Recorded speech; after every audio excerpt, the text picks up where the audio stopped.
Volvemos a Justicia TV, información en vivo en la audiencia de Ollanta Humala y Nadine Heredia.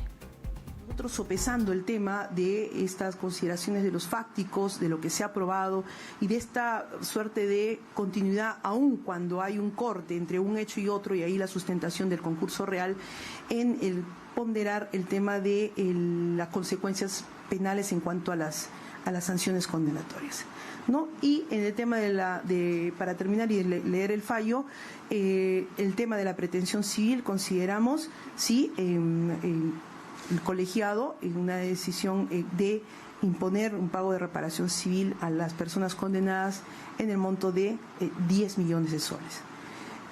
Y no amparar la petición de la actora civil sobre la nulidad de transferencia en relación al bien inmueble de la señorita hija de los señores Humala Tazo y la señora Heredia Alarcón, ¿no? Básicamente por el tema de que es un bien que fue adquirido cuando fue soltero, y si bien hubo una transferencia, esta se hizo con antelación a la formalización de la investigación preparatoria y entendiendo los fundamentos de un padre respecto a su prole, ¿no? Nos parece no hay un fundamento como para entender un ánimo doloso de que evitar un pago de una probable reparación civil frente a la prioridad de la prole, ¿no? Del hijo o de los hijos. En ese sentido, vamos a dar lectura al pronunciamiento.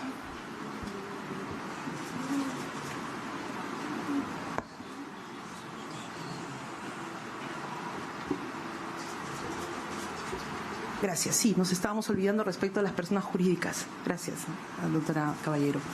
En relación a las personas jurídicas, en la decisión va respecto a todo GRAF, por todo lo referido, a aceptar o acoger la pretensión del Ministerio Público de disolverla.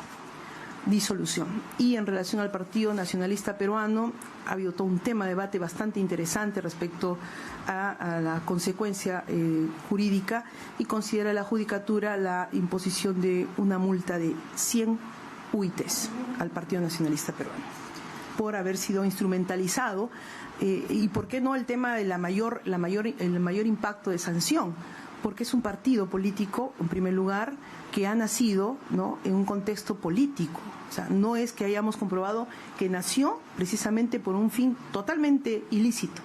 No, es más, han sido partido de gobierno. En ese sentido, creemos que en el camino fueron instrumentalizados, fue la persona jurídica utilizada para todos estos mecanismos que hemos referido, sobre todo el de los aportes, y que no llega al ámbito que sí llega la empresa Todograf.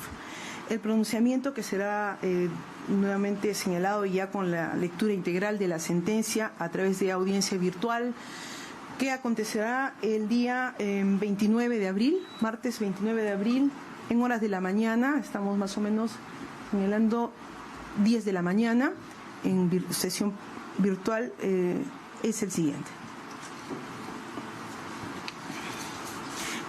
Por las consideraciones antes expuestas, los señores jueces integrantes del Tercer Juzgado Penal Colegiado Nacional de la Corte Superior Nacional de Justicia Penal Especializada, impartiendo justicia a nombre de la Nación, fallamos. Primero, declarar absuelta, por unanimidad, declarar absuelta a Rocío del Carmen Calderón Binatea como presunta autora del delito de lavado de activos agravado en agravio del Estado, disponiéndose la anulación de antecedentes penales, judiciales y administrativos por el delito imputado.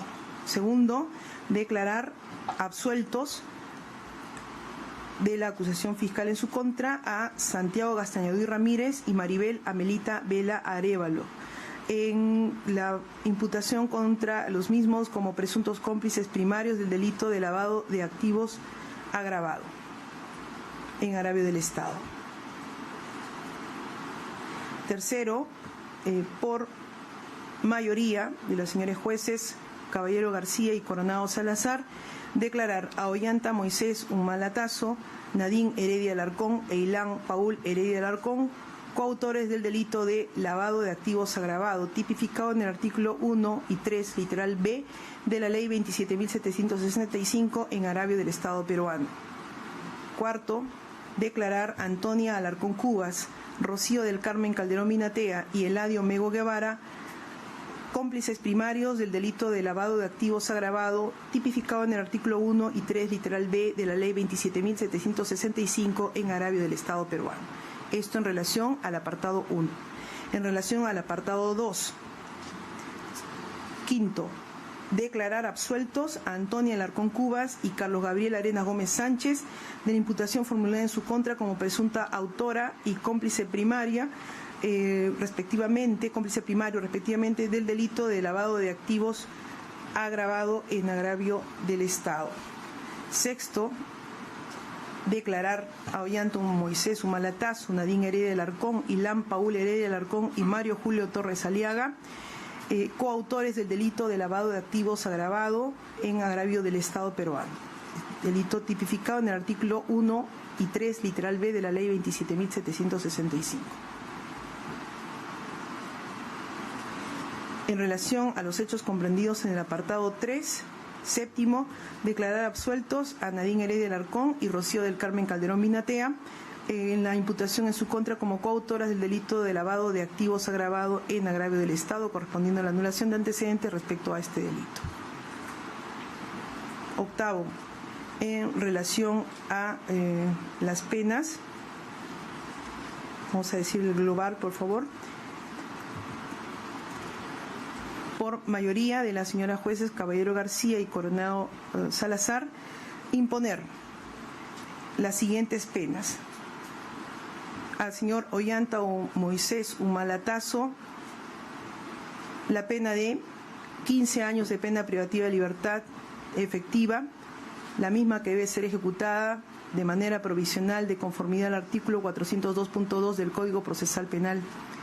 Condena en la que deberá considerarse para su cómputo el periodo de tiempo que fue privado de su libertad ocurrida desde el 14 de abril de 2017 hasta el 30 de enero del 2018, 8 meses y 16 días, debiendo ser cumplida en establecimiento penitenciario que el INPE designe, debiendo, asimismo, teniendo en cuenta su presentación a la audiencia el día de la fecha, debe retomarse el cómputo de privación respectiva, el cual vencerá el 28 de julio de 2039, disponiéndose la inmediata ejecución del mandato judicial por parte de la Policía Judicial.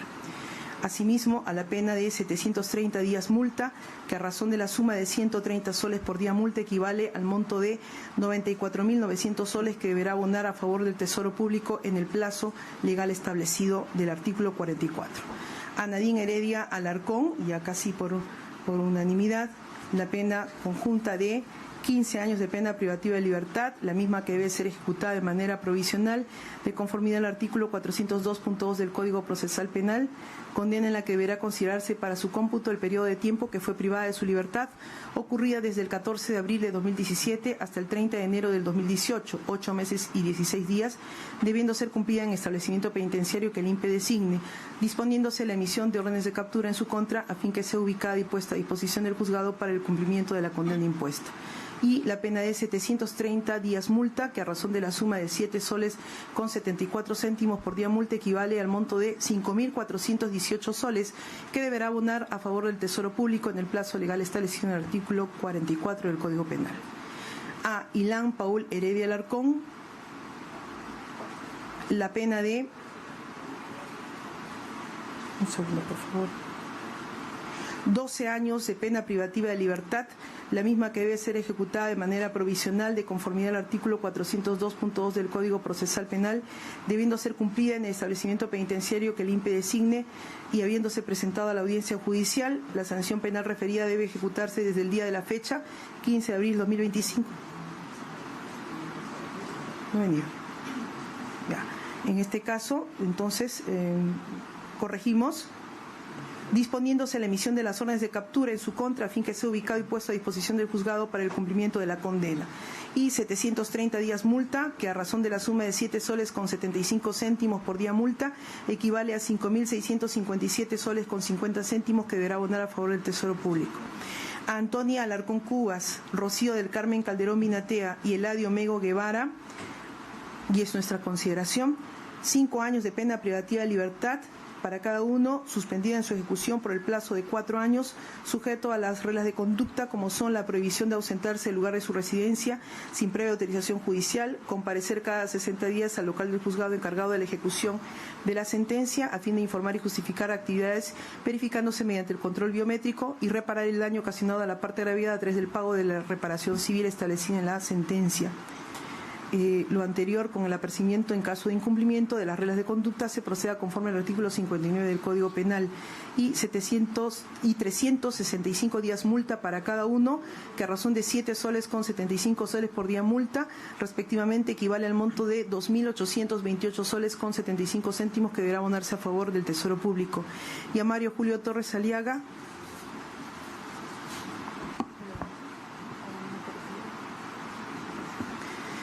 la pena de 8 años de privación de libertad que deberá ser cumplida en un establecimiento penitenciario que el INPE designe. Se ordena que de la misma manera que en los casos anteriores debe efectivizarse el cómputo a partir de la fecha, con la precisión en todo caso en el día de la sentencia de la fecha de vencimiento de la misma. Y a 365 días multa que a razón de 7 soles con 75 céntimos por día multa equivale a 2.828 soles con 75 céntimos que deberá abonar a favor del Tesoro Público. Disponiéndose en el caso del señor Torres Aliaga la procedencia de la ejecución inmediata por parte de la Policía Judicial.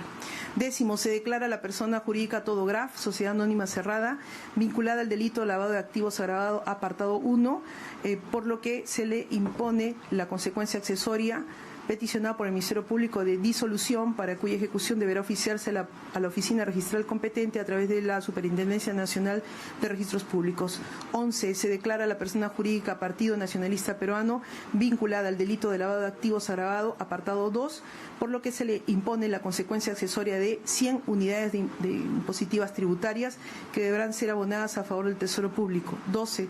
Se impone, hay consecuencia accesoria de decomiso extensa, que en todo caso igual la daremos lectura al momento de la sentencia en relación a diversas partes condenadas. Y finalmente declarar infundada 13 la pretensión de la actora civil, Procuraduría Pública especializada en delitos de lavado de activos y proceso de pérdida de dominio, de imponerse consecuencias jurídicos civiles a los sentenciados absueltos Santiago Gastañadú Ramírez, Maribel Vela Arévalo y Carlos Gabriel Arena Gómez Sánchez. Declarar fundada en parte la pretensión civil de la actora civil. En consecuencia, se fija como reparación civil el pago de 10 millones de soles que de manera solidaria deberán abonar los sentenciados condenados en el presente caso. 15. Declarar infundada la pretensión civil de la actora civil Procuraduría Pública especializada en delitos de lavado de activos y procesos de pérdida de dominio en relación a la nulidad de transferencia peticionada respecto de los bienes inmuebles ubicados en la avenida Armendáriz, 562, departamento 102, Miraflores, y la avenida Armendáriz, 568, estacionamiento 1, Miraflores, conforme a las partidas electrónicas, propiedad de Hilari Humala Heredia, adquiridos por anticipo de herencia. Y 16, no imponer pago de costas a los sujetos procesales. Firma la decisión, el fallo, señores jueces, Caballero García, Coronado Salazar, Bengoa Valiglesias. Esta es la decisión emitida por el colegiado. Alguna precisión que pueda requerirse en todo caso a nivel de la sentencia se precisará el día 29 de abril. Y vamos a escuchar a continuación el voto del magistrado Max Oliver Bengoa Valiglesias respecto a algunos puntos o aspectos puntuales. Adelante, doctor. Muy bien. Gracias, señora directora de debates. Por favor, si podemos proyectar una diapositiva. Bien, amigos, ha sido ya leída, se ha dado lectura a la sentencia el día de hoy en el caso de Ollanta Humala y Nadine Heredia, ¿no? Los años de prisión debido a la sospecha de estar involucrados en el presunto delito de lavado de activos relacionado con fondos provenientes del gobierno venezolano. Y bueno, son 15 años los que se imponen como pena privativa de la libertad.